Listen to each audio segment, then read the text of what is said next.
You know, this Obamacare thing, I've heard it many times being compared to socialism, communism sometimes even. Do you trace the resemblance?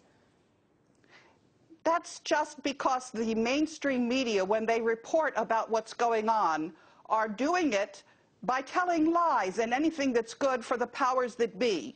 The mainstream media is completely owned and controlled by the same companies, private companies, that own the Federal Reserve System. Most of the American citizens are clueless about the corruption that's rifling their economy.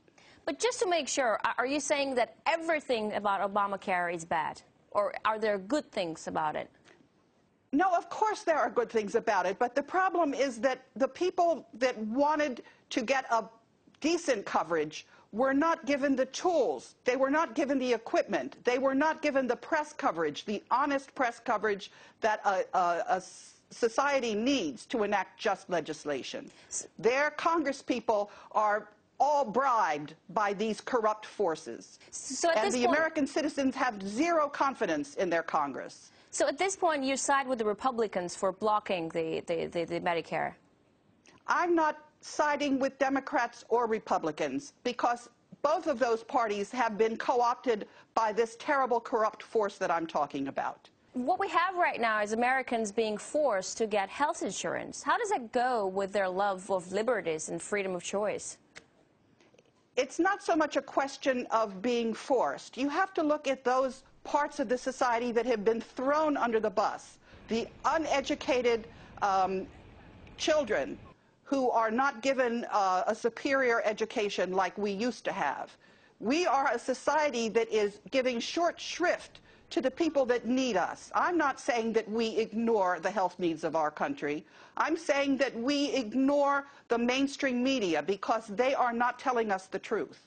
You know, I've also heard Obama supporters argue that the American capitalism is on the verge of death in its present form, the way it is existing now, and the social injections, meaning the Medicare and Obamacare, are needed is the only way to reform it or save it. Do you agree or disagree with that? The problem is not with the American citizens.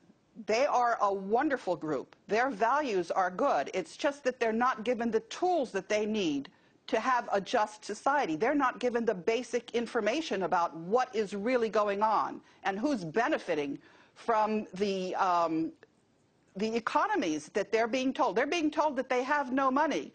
They have taken an entire city, Detroit, and declared it bankrupt, when what's actually happening is their tax dollars are not even staying in their society. Their tax dollars are going by treaty to the United Kingdom, and then they're being transferred to the Vatican, to the Bank of the Vatican. This is not a society that's going to be sustainable on any basis, for any reason. But do you feel like American economy is picking up? Because we hear President Obama saying the shutdown hurts American economy, but at the very sensitive moment when it has just started to catch up. But do you feel like it's catching up, really? Oh, those numbers about the employment are completely fabricated, because they're not counting those people who have given up ever finding a job as unemployed. That's ridiculous. The real rate is just about double what they report it as being. So the American debt looks like a doomed patient. Is there any other possibility for it than just grow into eternity forever? I mean, raising a debt ceiling once or twice a year, what's the problem? The problem is actually, when you talk about debt, that our currency is financed by debt. Our currency is issued by the Federal Reserve instead of the Treasury, which is, it's unconstitutional. When the Federal Reserve System was instituted in 1913, most of the Congress was on break. They sneaked that legislation through.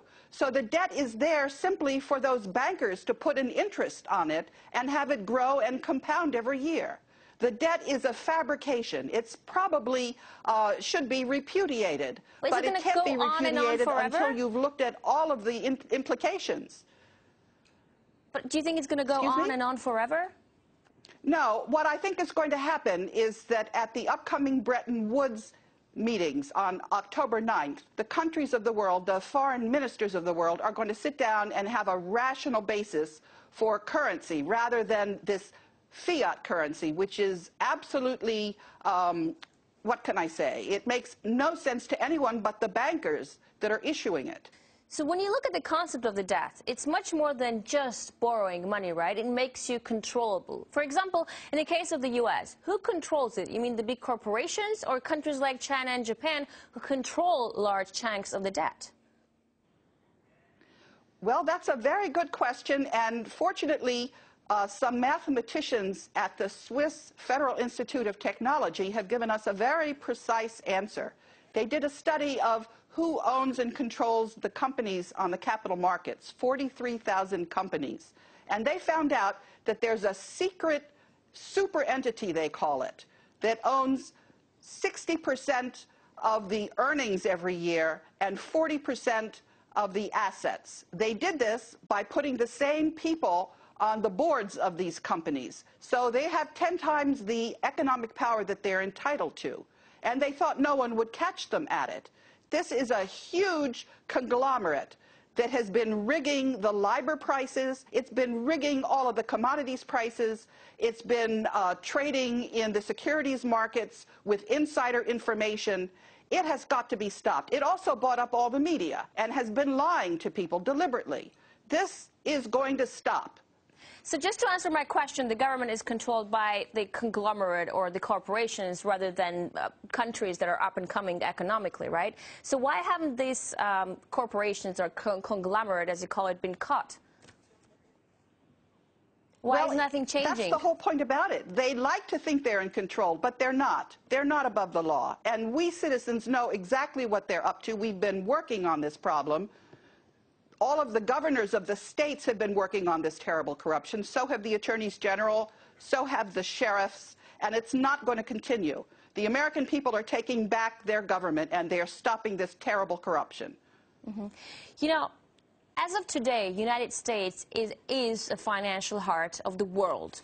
And whether it collapses or keeps on going, it's obviously wrong this much power is concentrated in one place. Asia is a rising monster right now. Could it be that stealing his financial role from the U.S.? Do you think China, for example, could steal its financial role from the United States? Or are they also controlled by the same financial elite you're mentioning?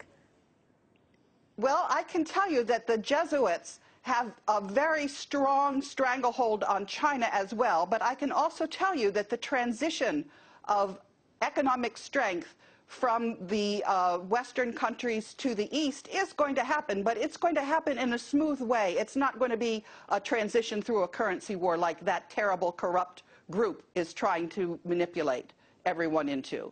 No, we're going to have a peaceful power transition this time around. We're not going to have World War III. They tried to pull it off in Syria. They're now thinking they can pull it off in Iran. It's not happening. The citizens of the world see what they're doing, and we're not letting them get away with it this time.